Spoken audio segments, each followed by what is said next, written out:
What's going on, everyone? It's time for another show review. Today we're actually going to talk about more of like a punk show that's with some post-hardcore stuff mixed in. So yeah, today, last night I went and saw A Day to Remember with Yellowcard, State Champs, and Boundaries at the Budweiser stage in Toronto, September 7th, 2025. So let's start. So we got there on time, and we got in there and got line for merch and missed Boundaries. So they sounded pretty heavy though, but yeah. So I'm not gonna talk about them very much because I didn't really get to watch them or anything. So yeah, then it was State Champs, which is like a punk band, pop punkish, and yeah, they had some pretty catchy tunes and stuff. Like there's some pretty catchy songs and pretty good grooves and things, but they do kind of sound samey-ish in certain parts, and there's nothing really new that they're doing in the scene. From what I could tell, it's like stuff other bands have done, but you could tell they're having fun doing it and that. So yeah, they still had a good fun show. They had some good energy and stuff, and overall I thought they weren't too bad. So I give them like a 3 out of 5 for live performance. Then Yellowcard came on. I never thought I was going to see these guys because when I first started listening to them, they broke up. So yeah, but yeah, this is a surprise. They had a really cool set too. They were actually really good because they had a violin player the whole show. They come out to the Top Gun theme. That's really good. And then yeah, they even did a part of the Back to the Future soundtrack, like lead main song in the middle of their set and stuff. And I knew a lot more songs than I did besides Ocean Avenue. But yeah, they did a lot of old stuff, which was good, and it was pretty good. Even their newer stuff sounds pretty catchy and stuff. So they definitely have a lot of good things going for them. I didn't realize at least the vocalist was born in the 70s. He's old, but yeah.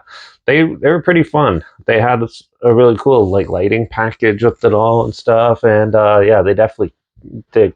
You can definitely tell they really were excited and happy to be there. A lot of energy, a lot of fun times, even though I didn't know half the songs. So yeah, I'm gonna give Yellowcard a 4.5 out of 5 for live performance. And then it was A Day to Remember. They're a post-hardcore band from Ocala, Florida, and this is my second time seeing them. The first time was at Aftershock in 2023, so I only saw like a 45-minute set. This was like an hour and 15, hour and 20-minute set, and yeah, they opened up with some bangers though, and a lot of old school stuff in this set. And yeah, it was kind of weird sitting in seats watching them because their songs actually pretty heavy and sounds really good live. So yeah, it's too bad I couldn't really mosh. I moshed in the seats a bit from where I was because we're at an amphitheater for the show. But yeah, still, it was a lot of fun, a lot of good headbang, and they had a lot of cool. They had a little bit of pyro and fire and stuff, and yeah, even they even had like VIPs in the back part of their stage, and there was a lot of cool stuff going on. They had like their name carved in a mountain that was changing. It would spill lava at some points. Like, yeah, it looked pretty cool visually and overall. They're definitely at the top of their game right now. They have a lot of good stuff. Even their newer stuff sounds pretty heavy. Live recorded wise, I thought it sounded more like Blink 182-ish, but still, they definitely are going back to their old school sort of sound. And obviously, they did their biggest hits near the end and stuff, so everyone was singing along, and it was a lot of fun, a lot of energy, and it went by real quick. They also a lot of good movement and stuff. I'm going to give them a 4.5 as well.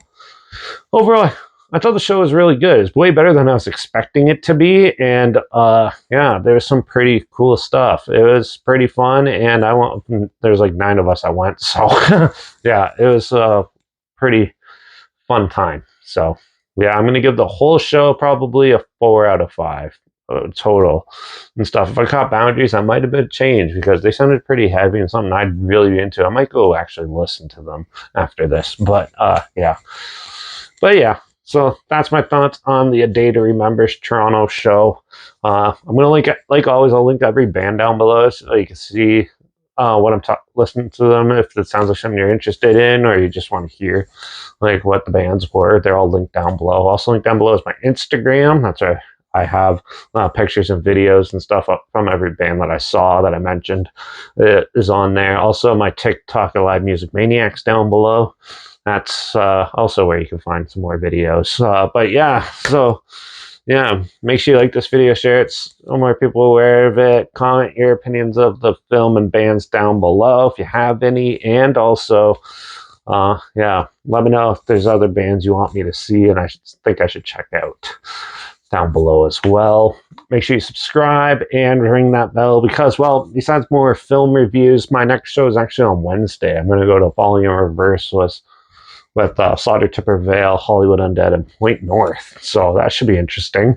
So yeah, make sure you tune in for that. And remember to support the bands you like, buy their merch, buy their music, go see them live. Keep live music around because it's always crazy and fun. And yeah, till the next one, rock on.